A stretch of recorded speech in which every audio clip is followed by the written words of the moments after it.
സ്വാതന്ത്ര്യദിനത്തിൽ ദേശീയ പതാക ഉയർത്തുമ്പോൾ മുഖ്യമന്ത്രി വി.ഡി. സതീശൻ വന്ദേമാതരം മുഴുവനായി പാടാൻ തയ്യാറാകണമെന്നും അല്ലെങ്കിൽ ഭവിഷ്യത്ത് ഗുരുതരം ആയിരിക്കുമെന്നും ഇന്നലെ ഭീഷണിപ്പെടുത്തിയ ആളാണ് BJP. General secretary S. Suresh. Keralam ഭരിക്കുന്നത് പാണക്കാട്ടെ തങ്ങളല്ല, കേരളത്തിൽ നിലനിൽക്കുന്ന ശരിയത്ത് നിയമവുമല്ല. വന്ദേമാതരം ആദ്യാവസാനം പാടണമെന്നാണ് രാജ്യത്തെ നിയമമെന്നും ആ നിയമം അതേപടി പാലിക്കണമെന്നും സുരേഷ് ആവശ്യപ്പെട്ടിരുന്നു. എന്നാൽ സ്വാതന്ത്ര്യ ദിനാഘോഷ പരിപാടിയിൽ നിന്ന് വന്ദേമാതരം ഒഴിവാക്കിയ സംസ്ഥാന സർക്കാർ ദേശീയ ഗാനം മാത്രമാണ് മുഖ്യമന്ത്രിയുടെ പരിപാടിയിൽ ഉൾപ്പെടുത്തിയത്. മുഖ്യമന്ത്രി ദേശീയ പതാക ഉയർത്തി സല്യൂട്ട് സ്വീകരിച്ച ശേഷം ദേശീയഗാനം ആലപിച്ചു. പിന്നീട് ഗാർഡ് ഓഫ് ഓണർ സ്വീകരിക്കുകയും സ്വാതന്ത്ര്യദിന സന്ദേശം നൽകുകയും ചെയ്തു. ഇനി എസ്. സുരേഷ് എന്താണ് ചെയ്യുന്നത് എന്ന് കണ്ടറിയണം. ഇന്നലെ ലീഗിനെയാണ് എസ്. സുരേഷ് കടന്നാക്രമിക്കാൻ ശ്രമിച്ചത്. പാണക്കാട്ടെ തമ്പുരാന്റെ അനുഗ്രഹം വാങ്ങി അദ്ദേഹം പറയുന്ന പോലെ ചെയ്യാമെന്ന് വിചാരിച്ചാൽ ഈ സ്ഥാനം രാജിവെച്ച് പാണക്കാട്ടെ അടിമപ്പണി ചെയ്യുന്നതായിരിക്കും സതീശന് നല്ലത്. മുസ്ലിം ലീഗ് നേതൃത്വം നൽകുന്ന ഒരു ഭരണകൂടം കേരളത്തിൽ വന്നതിന് ശേഷം, കേരളത്തിലെ ജനസംഖ്യ അനുപാതത്തിൽ ചില മാറ്റങ്ങൾ വന്നു തുടങ്ങിയതിന് ശേഷം പാണക്കാട് കുടുംബത്തിന്റെ മതേതര മുഖത്തിന് ചില മാറ്റങ്ങൾ വന്നുകൊണ്ടിരിക്കുന്നത് കേരളം മനസ്സിലാക്കണമെന്ന് ബി.ജെ.പി. ആവശ്യപ്പെടുകയാണ്. അതുകൊണ്ടാണ് വന്ദേമാതരത്തെ അവർ എതിർക്കുന്നത്. സവർക്കറെ അപമാനിക്കാൻ ശ്രമിക്കുന്നതും സവർക്കറുടെ പേരിൽ ഒരു ചോദ്യം തയ്യാറാക്കിയ അധ്യാപകനെ സസ്പെൻഡ് ചെയ്യാൻ ആവശ്യപ്പെടുന്നതും അതുകൊണ്ട് തന്നെയാണ്. ഈ വർഗീയ സർക്കാരിനെതിരെയും പിന്തിരിപ്പൻ രാജ്യവിരുദ്ധ സമീപനങ്ങളെയും കേരളത്തിന്റെ മതേതര മനസ്സ് തള്ളിക്കളയുമെന്ന് ഓർമ്മിപ്പിക്കാൻ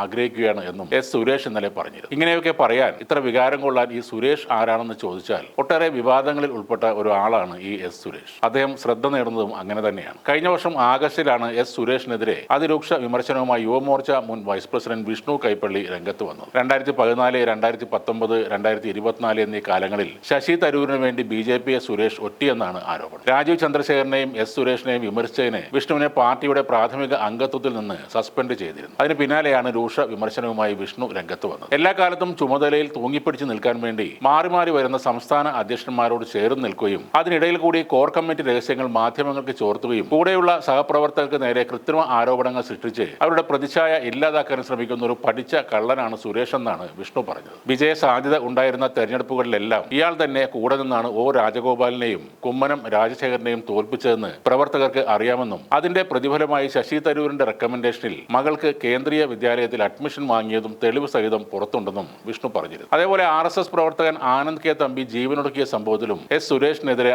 RSS മണ്ഡൽ കാര്യവാഹക് അനിൽ മനോഹർ രംഗത്ത് വന്നിരുന്നു. ഒറ്റവാക്കിൽ തള്ളിപ്പറഞ്ഞപ്പോൾ മുറിവേറ്റത് സാധാരണ പ്രവർത്തകർക്കാണെന്ന് അഖിൽ മനോഹർ ഫേസ്ബുക്ക് കുറിപ്പിൽ പറഞ്ഞു. രാഷ്ട്രീയം ഒരാളെ എത്രമാത്രം അധപ്പതിപ്പിക്കാം എന്ന് നിങ്ങൾ കാണിച്ചു തന്നെന്നും എന്ത് സന്ദേശമാണ് ഇതുവഴി പ്രവർത്തകർക്ക് കൊടുക്കുന്നതെന്നും സുരേഷിനോട് അഖിൽ മനോഹർ ചോദിച്ചിരുന്നു. പ്രവർത്തകർക്ക് അഭിപ്രായ സ്വാതന്ത്ര്യം ഇല്ലെന്നാണോ നിങ്ങൾ പറയുന്നതെന്നും അഖിൽ ചോദിച്ചിരുന്നു. എസ്. സുരേഷിനെ തൃക്കണ്ണാപുരത്തെ പ്രവർത്തകരെ അറിയില്ലെങ്കിൽ അതൊരു ന്യൂനതയാണ്. എസ്. സുരേഷ് തിരുവനന്തപുരം ജില്ലാ പ്രസിഡന്റ് ആയിരുന്നപ്പോഴുള്ള ഡയറി കയ്യിലുണ്ടെങ്കിൽ അതൊന്ന് മറിച്ചു നോക്കണം. അതിൽ തൃക്കണ്ണാപുരം വാർഡിന്റെ ചുമതലക്കാരുടെ ലിസ്റ്റ് ഉണ്ടാകുമെന്നും ആനന്ദിന്റെ പേരും അതിൽ കാണുമെന്നും അഖിൽ മനോഹർ പറഞ്ഞു. അന്ന് അഖിൽ മനോഹറിന്റെ ഫേസ്ബുക്ക് പോസ്റ്റിനെ പിന്തുണച്ച് വി. മുരളീധരന്റെ പേഴ്സണൽ സെക്രട്ടറി ഉൾപ്പെടെ രംഗത്ത് വന്നിരുന്നു. ന്യായമായ പ്രതിഷേധം എന്നാണ് മുരളീധരന്റെ പേഴ്സണൽ സെക്രട്ടറി സനോജ് കുമാറിന്റെ കമന്റ്. അഖിൽ മനോഹറിന്റെ പോസ്റ്റിന് താഴെ നേതൃത്വത്തിനെതിരെ നിരവധി ബി.ജെ.പി. സംഘപരിവാർ പ്രവർത്തകരും അനുഭാവികളുമാണ് കടുത്ത വിമർശനവും അമർഷവും രേഖപ്പെടുത്തിയത്. OBC മോർച്ച ദേശീയ എക്സിക്യൂട്ടീവ് അംഗം ബിന്ദു വലിയശാലയും എസ്. സുരേഷിനെതിരെ രംഗത്ത് വന്നിരുന്നു. തെരഞ്ഞെടുപ്പിൽ സീറ്റ് നിഷേധിച്ചതിനെ തുടർന്നായിരുന്നു ആനന്ദ് കെ. തമ്പി ജീവനൊടുക്കിയത്. അപ്പോൾ എസ്. സുരേഷ് പറഞ്ഞത്